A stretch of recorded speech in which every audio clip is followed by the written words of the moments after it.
Hello, wonderful people of Wisconsin. A little bit unusual, different kind of video today. I'm here with Jay. Now, Jay is very passionate about marijuana overall.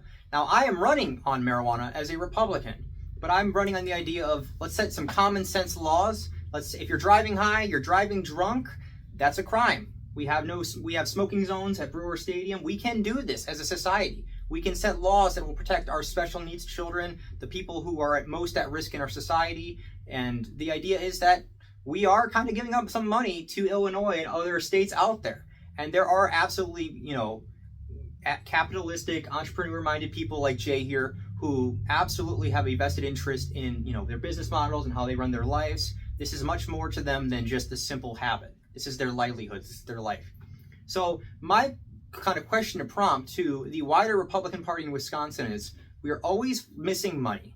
We're always having a hard time turning out voters, connecting with voters. We always have a hard time finding people who are very passionate about issues. We ideally are targeting people who do not want to deal with regulation, higher taxes, people pushing on their way of living.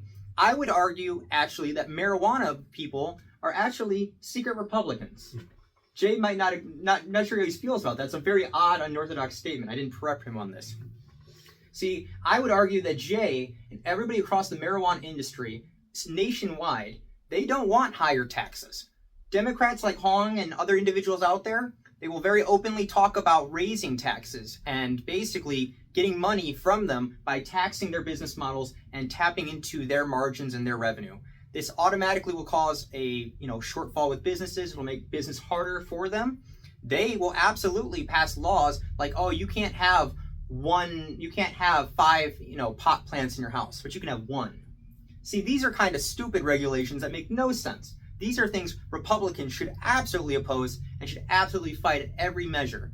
I would argue many Republican voters out there and many marijuana voters out there hate the idea of regulation, hate the idea of higher taxes, hate the idea of government being in their business, hate the idea of making it so unprofitable that businesses like Jay are going to struggle just to make it in Wisconsin and are going to be vilified and are going to have to fall apart. And when they're not here, we're going to see people going to the streets. They're going to be using fentanyl. They're going to be dying. And I don't want that either. I work in the medical field. I don't want people to die. So we can set common sense laws and regulate this responsibly. And we can have these conversations like adults. We can get things done. Republicans, Democrats, tired of the gridlock? We can get things done. But the ways of old are just simply not there. Republicans, independents, and Democrats here in Wisconsin overwhelmingly support the idea of moving forward with legalization. A bunch of states around us have done it. This is a responsible way of doing it. We are not proposing no laws, because no laws are anarchy. We don't want everybody stoned out of their mind, driving crazy, crashing into each other, drinking as well right after a Packer game. We don't need mixing substances, all these things. I mean, people can do that or not, obviously, but we need to set laws so people are safe or not safe. But at the end of the day, this is people's choice. I'm a religious voter, and there are many religious voters who have fault with this. I'll be honest, right? Sometimes, they'll say it's witchcraft or whatever kind of reasoning, but the reality is with marijuana, just like gambling, which we've seen in the Bible, just like with other elements in our society, it can be an addiction, it can be compulsive, it can be something that people, overuse or overdo, right? And something they're reliant on, but it also can help people to move forward in their life and deal with grief and other issues, and medically, it can help people. So if medically it can help people, and God created it to help people, and it can help people, and it has the properties to do it, we can use it to help people. But let's stop this nonsense of arguing that, marijuana is always, Democrat. Because they just want to tax it, they want to use it as a revenue source to fund programs, they want to regulate it to the point where black market, street drugs, and you name it. And I'll ask Jay right now, Jay, if Republicans completely, change perspective, and they said, we will not tax your businesses, we will not be going into your personal choices like that, we will set common sense laws, do you think that some marijuana voters would absolutely change and start voting Republican across the state? Not only would they change, but you have an industry in Wisconsin already, a hemp industry, especially with the hemp-derived cannabinoids that very much mimic marijuana products. Many of those people are already operating in a realm of legal marijuana here in Wisconsin, and having the main Republican Party maybe shun the issue is not only not attracting voters, but you have a worse problem. You're chasing voters away. You're chasing voters to the other side. So, not only is just the general heading of, we need to reform the cannabis laws attractive to people, but we want to know how are they going to be reformed. And you hit it right on the head, is that we don't need a high regulated pay-for-play environment and where licenses are doled out to the highest bidder. We are still a new industry. We are a fledgling industry. We are not subsidized by the government like other industries. So to go ahead and have an excessive excise tax on a new industry, it's not fair. It's just not fair. And it's in the reality of it, what most of us who are in the industry and even people who are not in the industry, what we would like to see is we'd like to see the government use the savings that is going to come from ending prohibition of marijuana. We want to see them use that savings wisely first, use that savings economically, use that savings for the benefit of Wisconsin before they come and tax us for more money. So what I'm hearing is that it's first off, it's a liberty issue. It's a choice-based issue that you obviously don't like the idea of heavy taxation, regulation. All these things are unattractive, but that you believe that there could be some there and a sensible solution. You want your money to go to sensible, solutions, reasonable things in our government, and you would absolutely be excited for the idea of it funding and helping to empower people across the state. Yeah. So in that regard, it's not really much of a problem. It's a liberty problem, right? It's just a simple choice. It's an issue. It's just a personal decision. And I mean, a lot of stuff comes down to individual responsibilities anyways, whether we're talking about cannabis, alcohol, caffeine, fast food. Any of those things are personal responsibility. And it's hard for me to have legislators try to legislate personal responsibility. That sounds like a more conservative, liberty-minded, almost Republican mindset.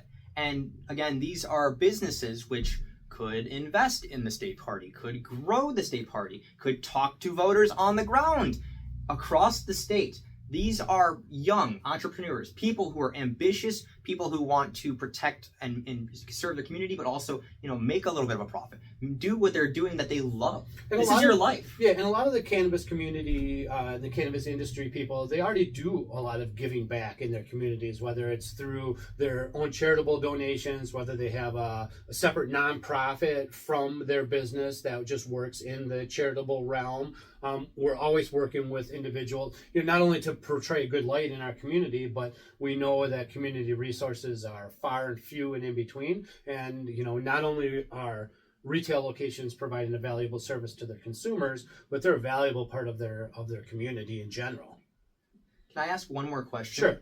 Do you think that marijuana, how it is right now, right, with the Republican Party in Wisconsin and just overall traditionally older views, right?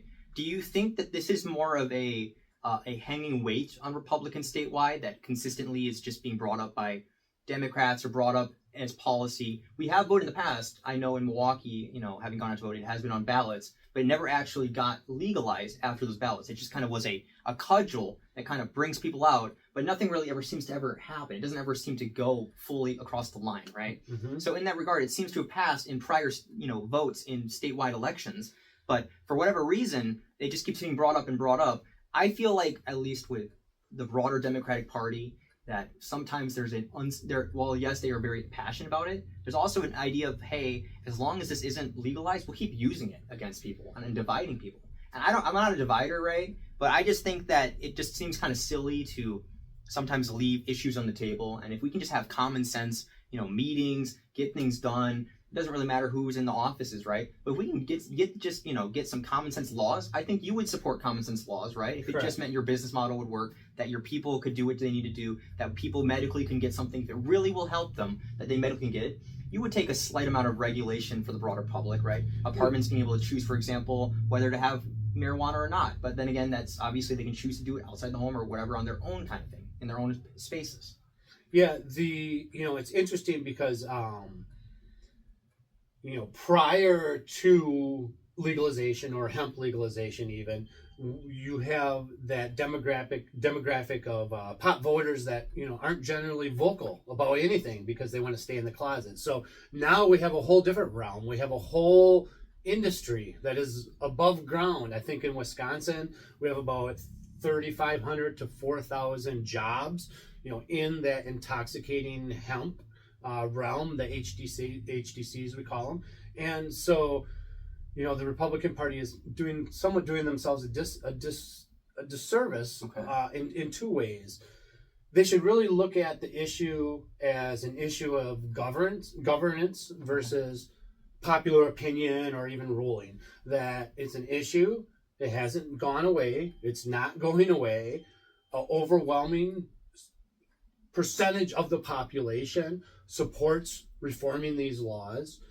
An overwhelming majority within the Republican Party supports reforming these laws. Acting like an ostrich with your head in the sand doesn't make any of the problems go away. And the course of dialogue between both parties and industry stakeholders is going to be the best thing for us, that we can discover a bill that's best for industry and for consumers. It is interesting, though, that we do have an industry here that is not necessarily begging for regulation, but is doing a very fine job with self-regulation, which we don't usually see that with other industries. So, the hemp industry, especially here in Wisconsin, has really set an example through self-regulation. And we've already tackled a majority of the problems that is perceived in the public or perceived in the legislators' eyes. We've really addressed those as an industry already, and those include, age gating. Even though we don't have an age gate for these hemp products here in Wisconsin, most shop owners are 21 plus. We all have truth in labeling. We try to steer away from advertising, having packaging that is attractive or advertising to children. We all have these products tested multiple of times. I mean, every time a product changes hands, it gets tested. We all have to know what we're buying.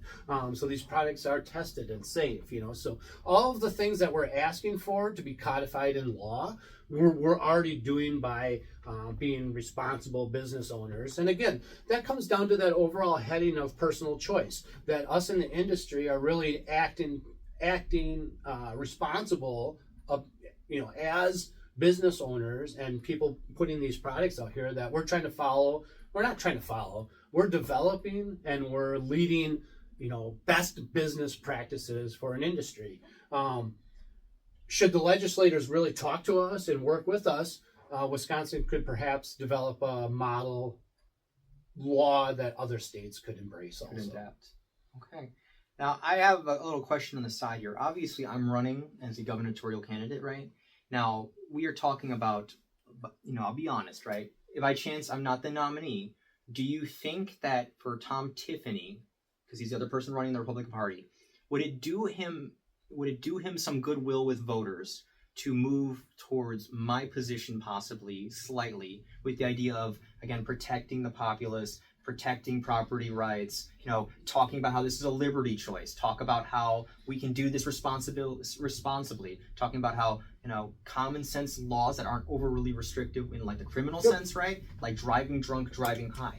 Yeah, is there a manner that this would help in a general election for him? Yeah, I think so. I mean, so it's interesting when we talk about political strategy and just like, behind the scenes, we have to realize that a majority, in a campaign, majority of your fundraising, your money, usually comes from your top 20% of your candidates. They call that the 80-20 rule.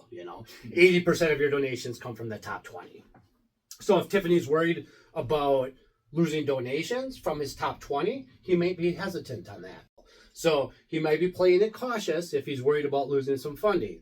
But if his political analysts are on the side saying, hey, as far as the strategy goes, just like you pointed out, every time there was a referendum on the ballot in Wisconsin, cannabis passed with overwhelming majority.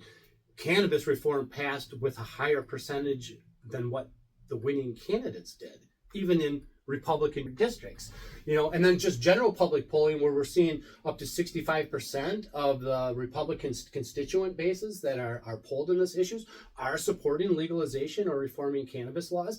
It doesn't really make sense to alienate 65% of your voting base on this issue. I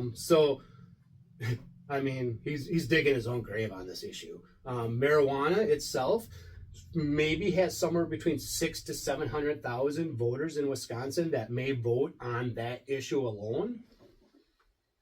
Okay, so obviously at this point, right, if he were the nominee going towards November, right, these voters, they're not all going to fall in line, right? If you were to change and pivot towards my kind of policy or more of a reform-minded policy.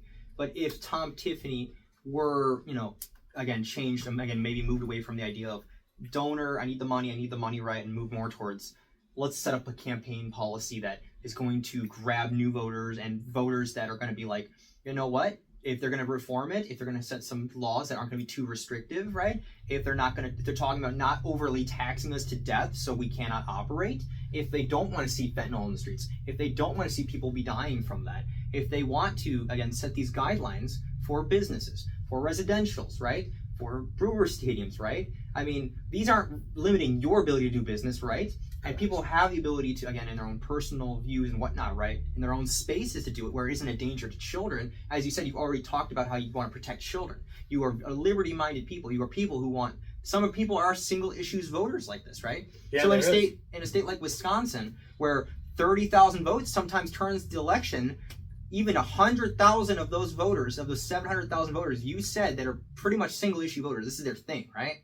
If 100,000 of them were to vote for him, he has a much higher chance of being elected governor in the state of Wisconsin, is what you're saying. Oh, very much so. Like I said, I mean, even just within the Republican Party, he will garner more support instead of losing support. That you have that compounding effect that every vote you chase away, you have to gain two more. Because that vote is going to the other side. I think the anomaly with the Republicans too is you're not just going to get a couch vote. You know what I mean? That single issue voter who's a Republican, who's really upset about cannabis reform, Tiffany's stance on it, he's not going to vote for the couch. He's not just going to stay home on election day. He's going to go out, he or she's going to go out and vote for the other side. So, that's the double-edged sword with a Republican on a statewide race not supporting cannabis reform. It is, you are actively losing voters and you're not gaining them to replace them, and you're driving them to the other side. Okay. Well, that doesn't sound like the best political strategy for a party. No, it seems very damaging, as you said, by the margins, just how statewide, again, voters across the aisle do it. And we know it's going to be a close election. And we know that every vote is going to matter on this statewide race. Yes. So, I mean, in that regard, I was very vocal about my view on this matter. As I stated earlier, honestly, I believe they're very liberty-minded people. They're very choice-minded people. They don't like government taxation. They don't want to be basically forced into having no options. They don't want government limiting what they can or can't do, in their business models, if you will, right? In my mind, there are, sorry to say it, y'all are basically Republicans, traditional Republicans who don't like high taxes, government overreach. They want to do their business in their own spaces in a safe, respectable manner. And they care about children and people around them. And I've been saying that for years. I've been an activist in the cannabis realm since 2009. That traditionally, all of the checkpoints and the things that we were talking about definitely fit the bill as a Republican. I mean, they really do. So yeah, I mean, again, like the issue of legalization should very well be a Republican issue. That they should just steal the issue from the Dems and run with it. They would do very well with it. I think it would help absolutely to modernize. And I mean, let's be clear: if you don't win elections, you lose the elections, and then you don't have any power. So I mean, it's a political game. Sure, you might get some money from people who don't traditionally like it, absolutely. But if you're actually campaigning to win, and like you said, these are voters that might line pretty well with Republicans here. Take the issue off the table. Yeah, and even with the downline now, that was the downline that was created with our hemp industry since even the last election is fourfold than what it was. We have several hundred, if not thousands, of retail storefronts in Wisconsin that are all now messaging points for one political party or the other. Hmm. You know, that all of those people have retail customers who come in and out of their store every day who are asking them, who should I vote for? We have a running clicker or a timer on all of our websites for the countdown for when this law is going to change. So they're going to show up. They're going to show up no matter what. The voters are going to show up. The deadline to do something on a federal basis or our state basis to codify something in the law is like November 13th. You know, and that's before the election. So every day, this is a big issue this year. It's a huge issue. So this is like the whole industry. Yeah, it's a whole industry. So every day that gets closer to both the election date and that November date, we see exponentially people paying more attention. And so, yeah, I mean, you know, like, I thank you for your support. And I found you because of cannabis, you know, reform.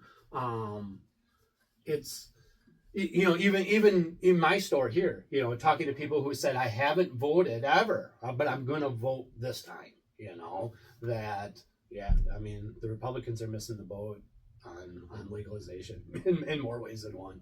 Okay. Well, I think that's pretty straightforward, as usual. Thank you very much, Jay. Thank you. You are such a pleasure. Yeah, thanks for coming on. I really appreciate Absolutely. God bless you, and thanks for having me. it.